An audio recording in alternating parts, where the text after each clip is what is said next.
Hi friend, তো একটা কথা তোমাদের জানাতে এলাম। এই যুগে দাঁড়িয়েও অনেকেই এখন দেখছি শাঁখা সিঁদুরটা খুব মানছে। যেখানে কেউ হয়তো একটা নোয়া পড়ছে, কিংবা অনেকে একটা নোয়া পড়ছেও না। ঠিক আছে, দেখছি মানে এই যুগে দাঁড়িয়েও কে শাঁখা পড়লো, কে শাঁখা পড়লো না, কেন শাঁখা পড়লো না, হাতে নোয়া আছে পলা নেই কেন, শাঁখা নেই কেন, মাথায় একটুখানি সিঁদুর কেন। আচ্ছা, এটা তো 2025, এখনও কি এই জিনিসটা মনে করা হয় যে শাঁখা সিঁদুর পরলেই তুমি তোমার স্বামীর মঙ্গল চাইছো, স্বামীকে ভালোবাসছো? আর তুমি শাঁখা সিঁদুর পরছো না মানে তুমি তোমার স্বামীকে ভালোবাসো না বা মঙ্গল চাইছো না?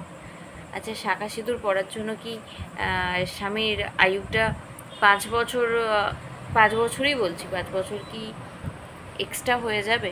তো তোমরা যারা মানে জানো অবশ্যই জানিও। আমি যে পড়ি না তা না, এই যে দেখতেই পাচ্ছ আমি পলাও পরে থাকি, নোয়াও পরে থাকি এবং সিঁদুরও পরে আছি, দেখতে পাচ্ছ। ব্যাপারটা হচ্ছে আমাকে অনেকেই জিজ্ঞাসা করে যে আমি কেন শাঁখা পরি না। আচ্ছা, এটা তো যে যার পার্সোনাল ব্যাপার। কারোর ভালো লাগে কেউ পড়ে, কারোর মনে হয় যে আমার শুধু শাঁখাটাই বা আমার শুধু শাঁখাটা পড়তেই ভালো লাগছে, কিংবা আমার শুধু পলাটাই পড়তে ভালো লাগছে। যার যেটা পড়তে ভালো লাগছে সেই নিশ্চয়ই সেটাই পড়বে। তো এর মধ্যে কে কেন পড়লো না, শাঁখা পড়লো না, কেন পলা পড়লো না, এইগুলো নিয়ে অনেক মানুষের থেকে অনেক মাথা ব্যথা, অনেক চিন্তা, কে কোনটা পড়লো না। এ হয়তো তাহলে এই শাখা পড়লো না, তার মানে এ হয়তো এর স্বামীকে ভালোই বাসে না, এ হয়তো এর স্বামীর মঙ্গলই চায় না। মনে হয় যারা এই কথাগুলো বলছে তারাই হয়তো চায়।